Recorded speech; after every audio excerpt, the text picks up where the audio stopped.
Selamat pagi, selamat bertemu kembali. Bagaimana kabar kalian? Sehat-sehat semuanya kan?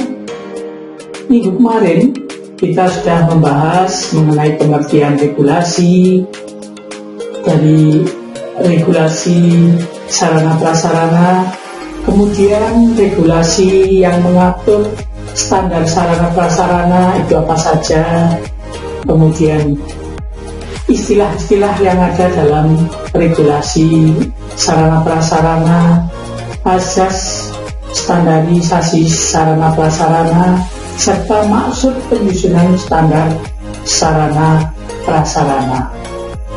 Saat ini kita akan mempelajari tentang tujuan penyusunan standar sarana prasarana. Tujuan penyusunan standar sarana dan prasarana kantor yang pertama adalah menciptakan keselamatan, keamanan, kesehatan, dan kenyamanan kerja. Yang pertama, keselamatan jelas. Ruangannya harus standar. Ada gempa tidak langsung roboh. Ya, dari hujan. Kemudian kalau menggunakan fasilitas listrik, ini juga pengamanannya bagus, ini menjamin keselamatan. Kemudian keamanan. Jadi kantor itu tidak mudah dimasuki oleh orang, itu orang-orang yang tidak bertanggung jawab. Kemudian kesehatan, kantor itu didesain ada sirkulasi udara, sirkulasi cahaya, dan lain sebagainya, sehingga mendukung kesehatan, tidak pengap, bau, dan lain sebagainya ya. Tapi kantor itu bersih, nyaman, dan lain sebagainya. Kemudian kenyamanan kerja jelas, berada di kantor itu terasa nyaman, lantainya bersih, kursinya bersih, mejanya bersih, ruangannya tidak berbau, tetapi baunya harum. Mungkin kalau di kota besar yang berhawa panas itu di ruang kantor terasa sejuk, dan ini adalah mendukung kenyamanan kerja. Kemudian yang berikutnya, mewujudkan penataan yang bernilai estetika. Penataan kantor yang bernilai estetika atau keindahan. Masuk ruang kantor itu terasa indah. Cat ruangannya dengan perabotnya itu sesuai, kemudian didukung dengan hiasan kantor, lukisan, ada vas bunga, dan lain sebagainya. Itu terlihat indah masuk ke kantor. Tidak sudah kantornya lantainya kotor, mejanya juga tidak standar, baunya tidak enak, apalagi hiasan atau pos bunga nggak ada sama sekali, itu berarti tidak ada nilai estetikanya. Kalau Anda lihat kantor-kantor sekarang, itu banyak yang lebih menekankan pada estetikanya. Kemudian menciptakan keleluasaan bergerak secara sehat dan teratur. Mulai dari pegawai masuk kantor, itu ada lorong untuk masuk ke ruangan-ruangan yang relatif lebar, sehingga kalau pegawai berpapasan ini tidak bersinggungan. Ini keleluasaan bergerak. Dari meja kerja dia akan berkomunikasi dengan pegawai yang lainnya, ini juga mudah bergerak, tidak empet-empetan kantornya ya, sehingga mejanya berdempetan, sehingga alat kita kadang berada di meja sebelahnya. Nah, ini tujuan penyusunannya tidak demikian, tapi supaya keleluasaan bergerak ini ada. Kemudian di samping itu juga sehat ya, kelihatan udaranya bersih, sirkulasi udaranya baik, pencahayaannya baik, dan lain sebagainya. Kemudian teratur, dilihat itu bagus, rata dari depan ke belakang, penataan meja-mejanya bagus. Ini yang ketiga. Kemudian yang keempat, mewujudkan sarana prasarana kantor sesuai standar. Jadi sarana dan prasarana kantor ini diharapkan nanti dengan standar ini semua standar. Oh, ruang kepala kantor ini ukurannya harus sekian kali sekian. Di dalamnya harus ada meja, ada kursi, ada almari, ada komputer, ada telepon, dan lain sebagainya. Ini semua standar. Masuk kantor mana saja, kepala kantornya seperti itu. tidak mungkin tidak seperti di kantor-kantor, katakanlah maaf misalnya di pelosok-pelosok yang belum sesuai standar ya, ruangannya tidak standar, meja kursinya apa adanya. Nah, ini diharapkan yang keempat adalah sarana prasarananya semua standar sama. Jadi meja kerja staf itu setengah biro, ukurannya relatif sama, tidak di kantor sana meja karyawannya ukurannya 120 kali 70, tingginya 75 standar.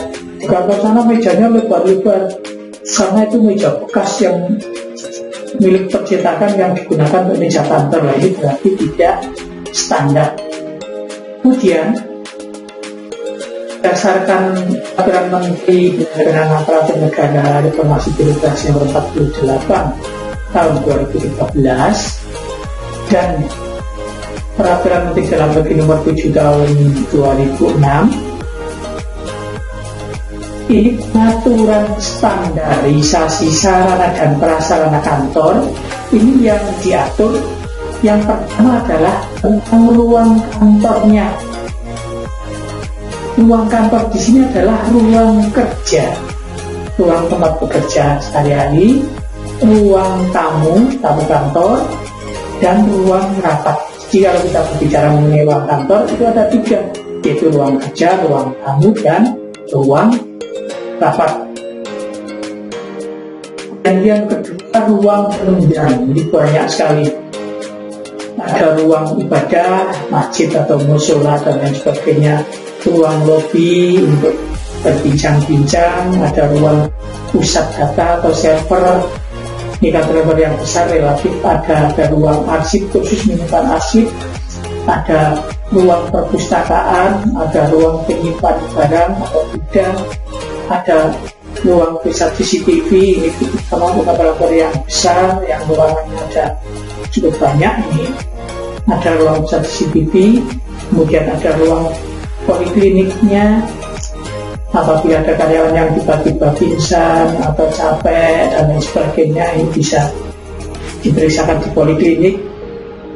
Ada ruang sentral telepon. Jadi untuk kantor yang ruangannya ada ratusan, bangunannya ada beberapa seperti kantor-kantor pusat, maka komunikasi antara karyawan satu dengan lainnya itu menggunakan intercom atau telepon. Setelah itu biasanya ada pusat sentral teleponnya. Kemudian ada ruang pos penjagaan, keamanan, satpam, itu jelas depan. Kemudian ada ruang kantin, ada ruang sumber tenaga diesel atau genset apabila listrik sewaktu-waktu mati. Ini genset yang hidup itu ada ruang khusus genset. Kemudian ada LPSE, ini kantor-kantor yang baru sekarang, itu ada layanan pengadaan secara elektronik. Jadi pengadaan barang itu yang pemesannya menggunakan secara elektronik, ini ada ruangan khususnya. Kemudian ada ruang pantry. Ruang pantry itu seperti dapur yang digunakan untuk buat minuman, menyiapkan minuman jika ada tamu, yaitu seperti dapur tapi kecil, biasanya ada di dekat ruang pimpinan, biasanya ada. Kemudian ada ruang media center. Ya, kalau di kantor-kantor besar kamu lihat di media massa itu ada ruangan untuk press release, untuk jumpa pers. Ini ada ruang center, ada media center. Kemudian ada ruang toilet khusus. Kemudian ada ruang istirahat, ruang panel listrik, dan lain-lain. Ini sesuai kebutuhan. Kemudian yang ketiga, perlengkapan ruang kantor yang meliputi perabot, entah itu meja, kursi, almari, dan lain sebagainya. Kemudian peralatan berupa mesin kantor atau peralatan lainnya. Kemudian hiasan kantor, ini yang distandarisasi. Yang ketiga adalah yang keempat, perlengkapan ruang penunjang. Ruang kantin isinya apa saja? Ada meja makan, ada dapurnya, dan lain sebagainya. Ruang ibadah isinya apa saja? Itu ada standar untuk perlengkapan ruang penunjang. Kemudian standarisasi yang kelima adalah kendaraan dinas. ada kendaraan dinas keuangan untuk pimpinan kantor, ada kendaraan dinas operasional yang digunakan untuk bersama-sama, serta ada kendaraan dinas operasional khusus. Tadi saya sampaikan ada kendaraan untuk membawa hewan di dinas peternakan, ada kendaraan yang digunakan untuk membawa alat berat di PU dan lain sebagainya. Ya, saya jelaskan mengenai contoh standar ruangan yang diatur dalam Permen-Pan RB nomor 34 tahun 2013 ini, yaitu contoh standar ruangan yang pertama untuk ruang kerja. Ruang kerja ini untuk menteri itu adalah luasannya 110 meter persegi, jadi bisa 10 kali 11 meter. Ini khusus ruang menterinya, ya. Jadi Anda bisa bayangkan kalau ruang kelas itu 9 kali 6, itu ruang menteri itu 10 kali 11, itu standarnya. Di luar kamar mandi dan lain sebagainya. Kemudian untuk staf menteri itu ukuran ruangannya adalah 32, bisa 4 kali 8. Kemudian untuk ruang kerja tata usaha menteri, ini TU khusus melayani menteri itu 36, 6 kali 6. Ini bisa karyawannya 2 atau 3 orang, ini yang khusus melayani menteri. Kemudian untuk wakil menteri, ini ruangannya standarnya adalah ukuran 80 meter persegi, ya, misalnya 8 kali 10. Kemudian TU dari wakil menteri ini itu hanya mungkin 2 atau 3 orang maksimal, itu ruangannya adalah 8 meter persegi. Kemudian sekretaris kementerian, sekretaris kementerian itu ukurannya adalah 80 meter persegi. Ini ada banyak karyawan. Nah, di sekretariat sendiri, di sekretaris kementerian itu juga ada bagian tata usaha. Ini memiliki ruang tersendiri selebar 8 meter persegi. Ini ruang kerja. Jadi khusus ruang kerjanya di luar ruang penunjang lainnya seperti toilet dan lain sebagainya. Kemudian untuk ruang kerja deputi itu adalah biasanya orang kedua di perusahaan, ya, atau di organisasi. Ini hampir sama seperti wakil. Jadi ini adalah orang kedua, menteri tidak ada acara biasanya mewakili deputi itu ada. Kemudian PU deputi itu ada ruangan khusus, yaitu seluas 12 meter persegi. Jadi deputinya itu ruangannya adalah 32 meter persegi, untuk PU-nya 12 meter persegi. Kemudian staf ahli menteri itu ruangannya adalah 30 meter persegi, ya. Jadi ada berapa staf ahli itu nanti ruangannya adalah 30 meter persegi per orangnya. Kemudian PU staf ahli itu memiliki ruangan 24 meter persegi. Kemudian staf khusus menteri, jadi ada staf ahli, ada staf khusus. Ini ruangannya adalah 20 meter persegi. Kemudian pejabat eselon 2 seperti direktur jenderal itu adalah eselon 2, itu ruangannya adalah ukuran 20 meter persegi.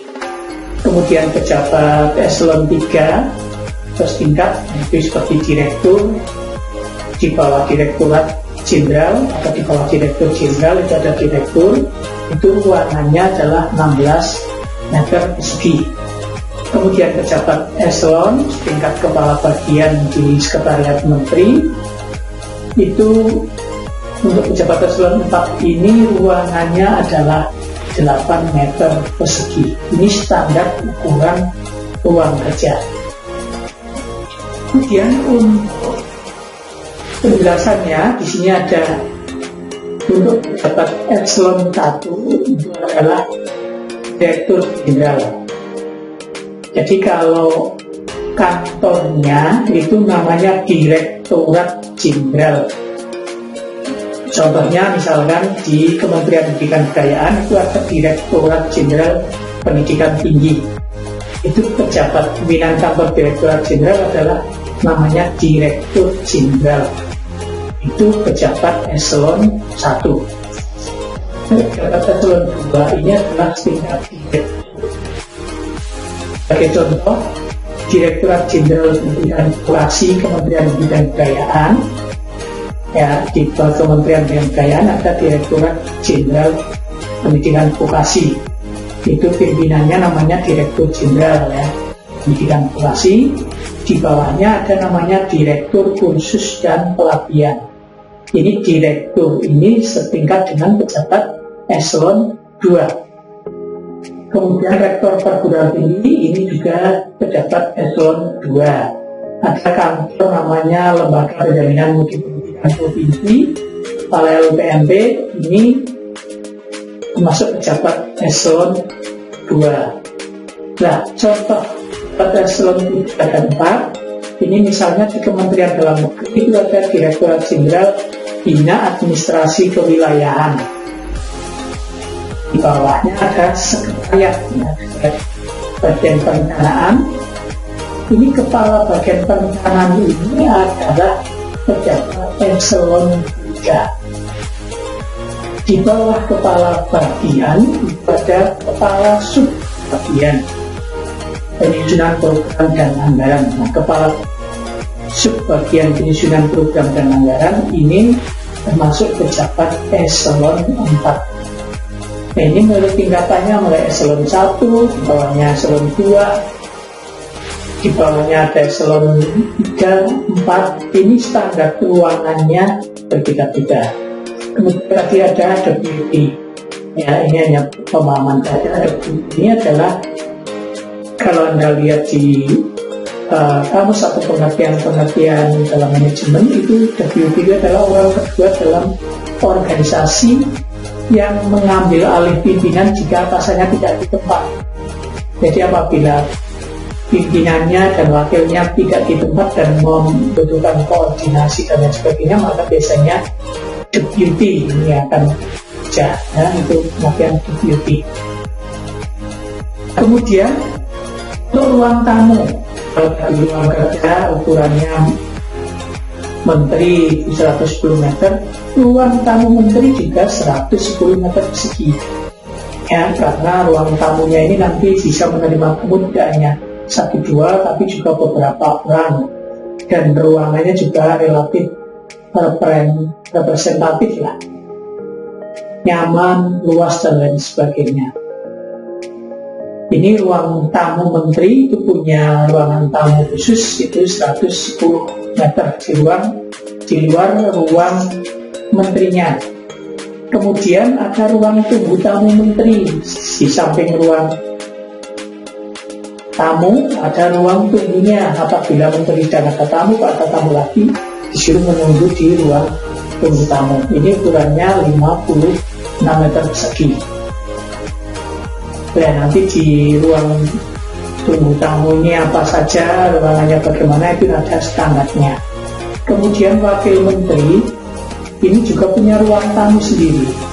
Ukurannya adalah 24 meter persegi. Kemudian khusus ruang tamu untuk sekretaris kementerian, di sekretariat itu, ini juga punya ruang tamu yang ingin bertamu ke sekretaris kementerian, itu ukurannya adalah 24 meter persegi. Ini untuk ruang tamu. Kemudian ruang rapat. Ya, jadi pengertian di awal disebutkan ruang kantor itu meliputi ruang kerja, ruang tamu, dan ruang rapat. Di samping yang lainnya ada ruang penunjang.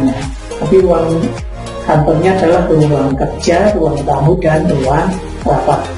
Nah, ruang rapat untuk menteri ini untuk rapat dengan wakilnya atau stafnya dan lain sebagainya, ini memiliki ruang rapat khusus seluas 72 meter.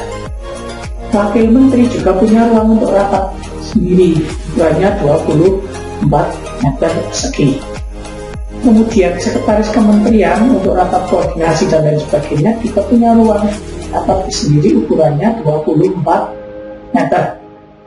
Deputi juga punya ruang rapat sendiri, ukurannya 32 meter persegi. Nanti kalau rapat koordinasi secara keseluruhan bisa di ruang yang lebih luas seperti aula dan lain sebagainya. Nah, ini adalah contoh dari standar ruangan untuk ruang kerja, ruang tamu, dan ruang rapat. Ini contohnya menteri sampai eselon 4. Nanti sampai pada pejabat-pejabat di tingkat kabupaten itu ada standarnya. Ini saya memberikan contoh ruang menteri sampai pada pejabat eselon 4 untuk ruang kerja, ruang tamu, dan ruang rapat. Dan nanti selebihnya Anda bisa membaca sendiri di lampiran peraturan menteri Pendayaan Aparatur Negara nomor 23 ini. Nanti bisa Anda pelajari untuk ruang kepala dinas, berapa ukurannya itu bisa dipelajari. Baiklah, Anda semua, untuk pertemuan kali ini sampai di sini dulu. Nanti minggu depan kita bahas lagi untuk standar perlengkapan kantornya. Jadi di kantor itu, di ruangan itu harus ada perabot apa, harus ada peralatan apa, itu namanya standar perlengkapan kantor. Untuk saat ini sampai di sini dulu. Sampai bertemu kembali. Selamat pagi, selamat belajar, dan tetap semangat.